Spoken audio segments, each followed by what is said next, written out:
নমস্কার বন্ধুরা, প্রতিমার রান্নাঘরে সব বন্ধুদেরকে স্বাগত জানিয়ে শুরু করছি আজকের রেসিপি। আজকে আমি বেগুন আর ডিম দিয়ে দুর্দান্ত টেস্টি একটা রেসিপি তোমাদের সাথে শেয়ার করব। তার জন্যে আমি এখানে বেশ বড় সাইজের একটা বেগুন নিচ্ছি, আর এই বেগুনের সাথে দেওয়ার জন্যে নিচ্ছি দুটো ডিম। সবের প্রথম আমি এই ডিম দুটোকে সেদ্ধ বসিয়ে দেবো আর বেগুনটা কেটে নেব। ডিমটা সেদ্ধ করে খোসা ছাড়িয়ে নিয়ে ফিরবো, আর বেগুনটাও কেটে ধুয়ে নিয়ে ফিরবো। তবে বেগুনটাতে মনে হচ্ছে পোকা আছে একটু, তবে কাটলে বুঝতে পারবো যে কতটা পোকা আছে। চলো তাহলে এখন বেগুনটা কেটে নিই। দেখো বেগুনটাকে আমি কিভাবে কেটেছি, আর বেগুনে একটুখানি পোকা ছিল, সেই পোকা অংশটা কেটে বাদ দিয়ে দিয়েছি। তারপর বেগুনটাকে 4 ভাগ করে কেটে আবারও মাঝখান থেকে একটু করে কেটে দেখে নিয়েছি ভেতর পর্যন্ত পোকা আছে কিনা। আর কোথাও পোকা নেই, একটা জায়গাতেই পোকা ছিল। আর বেগুনে কিন্তু এইভাবে একটু বোঁকার দিকটা রাখতে হবে, বোঁটার দিকটা রাখলে কিন্তু রেসিপিটা দেখতে বেশ সুন্দর লাগে। এখন দিয়ে দিচ্ছি বেগুনের পরিমাণে অল্প লবণ, আর দেব অল্প হলুদ। এবার ভালো করে হাত দিয়ে বেগুনে লবণ আর হলুদটা মাখিয়ে নেব।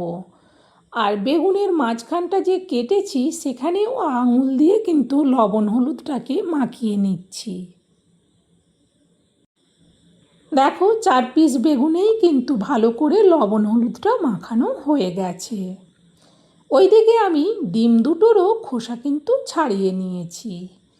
এখন ডিম দুটোকে এই বেগুনের সাথেই রেখে দিলাম, আর বেগুন থেকে একটু হলুদ ডিমের মধ্যেও লাগিয়ে নিচ্ছি। তবে ডিমেতে লবণ হলুদ মাখানোর কোনো দরকার নেই।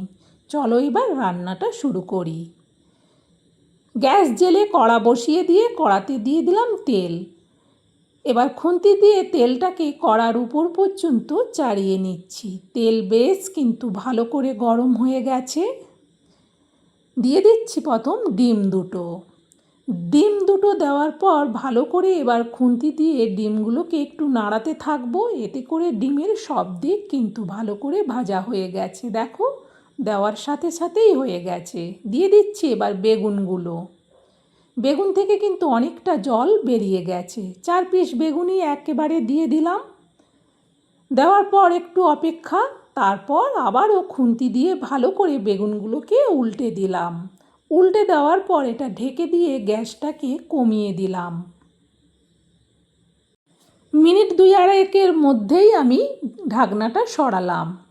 এবার বেগুনগুলোকে ভালো করে এদিক ওদিক উল্টে পাল্টে দেখে নেব। যেই দিকগুলো ভাজা হয়নি সেই দিকগুলো ভালো করে উল্টে দেওয়ার পর দেখো সুন্দরভাবে কিন্তু বেগুনগুলো ভাজা হয়ে গেছে।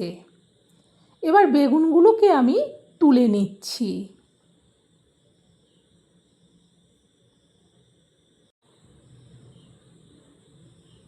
সব বেগুনগুলো তোলার পর এবার তেলের মধ্যে দিয়ে দিচ্ছি অল্প গ্রেট করা রসুন, 1/2 চামচেরও কম। এবার রসুনটাকে 1 মিনিট ভেজে নেব। দিয়ে দিচ্ছি এবার গ্রেট করা আদা, 1/2 চামচের মতো। এবার আদাটাকেও রসুনের সাথে মিশিয়ে আরও 1 মিনিটের মতো ভেজে নিলাম। এবার এতে দিয়ে দেবো পেঁয়াজের পেস্ট। আমি এখানে বড় সাইজের একটা পেঁয়াজের পুরো গোটা পেস্টটাই কিন্তু দিলাম। এবার ভালো করে পেঁয়াজ রসুন আদা তিনটেকেই ভেজে নেব। এখন দিয়ে দিচ্ছি এতে পরিমাণ মতো হলুদ, আর দেব পরিমাণ মতো লঙ্কার গুঁড়ো। হলুদ লঙ্কার গুঁড়ো দেওয়ার পর আবারও কিন্তু খুন্তি দিয়ে মশলাটাকে নাড়াতে থাকবো। আগে লবণ দিয়েছি বেগুনে, তাও এখন আবার লবণ দিলাম। আর দিচ্ছি অল্প একটুখানি চিনি। লবণ চিনি দেওয়ার পর আবারও ভালো করে মশলাটাকে নাড়াতে থাকবো। এখন এতে দিয়ে দেবো টমেটো পেস্ট। একটা মিডিয়াম সাইজের টমেটোর পুরো পেস্টটাই কিন্তু দিলাম। টমেটো পেস্টটা দিলে তো মশলাটা একটু জল জল ভাব হয়, তাই এটা ভালো করে মশলাটাকে কষাবো যতক্ষণ না মশলা থেকে তেল ছাড়ছে। দেখো সুন্দরভাবে মশলাটা কিন্তু কষানো হয়ে গেছে। এখন এতে দিয়ে দেবো পরিমাণ মতো জল। আমি যেহেতু খুব ছোটো বাটিতে করে জল দিচ্ছি, সেই জন্যে আমি 3 বাটি জল দিলাম, কিন্তু জলের পরিমাণটা দেখে বুঝতেই পেরেছো। এটাকে এবার ঢেকে দিচ্ছি।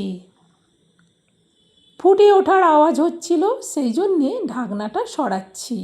দেখো ঝোলটা সুন্দরভাবে ফুটে গেছে। খুন্তি দিয়ে একটু নাড়িয়ে আগে ঝোলটাকে দেখে নিলাম। এবার এতে দিয়ে দেবো বেগুনগুলো। বেগুনগুলো বোটা শুদ্ধ থাকলে বেগুনগুলো কিন্তু ঘেঁটে যায় না, সুন্দরভাবে গোটা গোটাই থাকবে। 4 পিস বেগুন দেওয়ার পর আবারও এটা ঢেকে দিচ্ছি। এবার গ্যাসটাকে লোতে করে দিলাম। এখানে আমি নিয়ে নিচ্ছি চা চামচের মাপে ভর্তি করে 1 চামচ গোটা জিরে। এখন এই জিরেটাকে আমি শিলে বেটে নেব। দেখো সুন্দরভাবে জিরেটাকে বেটে নিয়েছি। যেহেতু শিলে বাটা, সেই জন্য বেশ শুকনো শুকনো করে বাটা যায়। এখন এই জিরে বাটাটাকে আমি রেখে দেবো। জিরে বাটাটা রেখে দিয়ে ওইদিকে কড়াটা অনেকক্ষণ ঢেকে রেখেছিলাম, আগে ঢাকনাটা খুললাম। ঢাকনাটা খুলে খুন্তি দিয়ে ভালো করে একটু নাড়িয়ে দেখে নিলাম। আস্তে করে নাড়াতে হবে, না হলে বেগুনগুলো ঘেঁটে যাবে। দিয়ে দিচ্ছি এবার জিরে বাটা। জিরে বাটাটা দেওয়ার পর ভালো করে এবার খুন্তি দিয়ে জিরে বাটাটাকে তরকারির মধ্যে মিশিয়ে দিলাম। এই রেসিপিতে জিরেটা বেটে দিলে দুর্দান্ত টেস্ট হয়।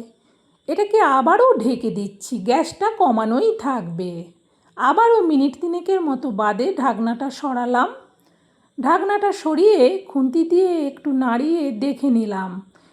এখন আমি ওইদিকে যে 2 পিস ডিম ভেজে রেখেছিলাম, ডিমগুলোকে মাঝখান থেকে কেটে নিয়েছি। কেটে এবার ঝোলের মধ্যে আস্তে করে দিয়ে দিলাম।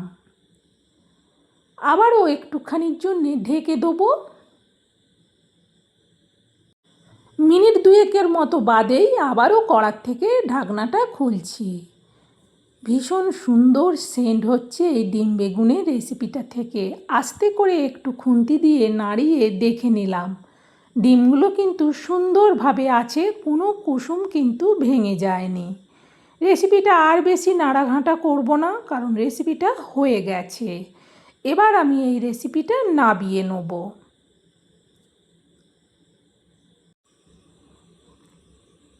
নাবিয়ে এই বড় স্টিলের প্লেটের মধ্যে ঢেলে নিচ্ছি। সত্যি বলছি বন্ধুরা, এইভাবে ডিম বেগুন রান্না করলে দুর্দান্ত টেস্টি হয়। আর এটা দিয়ে কিন্তু রুটি পরোটা লুচি খেতে দারুণ লাগে। তবে এটা ভাতের সাথেও খাওয়া যাবে। বন্ধুরা, আমি যেভাবে ডিম বেগুনের রেসিপিটা রান্না করলাম, আমার এই রান্নাটা তোমাদের কেমন লাগলো সেটা কমেন্টে জানিও। ভালো লাগলে অবশ্যই একটা লাইক দিও, আর তোমরাও রেসিপিটা শেয়ার করে দিও, যাতে ডিম বেগুনের দুর্দান্ত স্বাদের এই টেস্টি রেসিপিটা সবাই বাড়িতে বানিয়ে নিতে পারে। বন্ধুরা, আজকের মতো রেসিপি শেষ। আবার পরের রেসিপিতে দেখা হবে। সবাই ভালো থেকো, সুস্থ থেকো।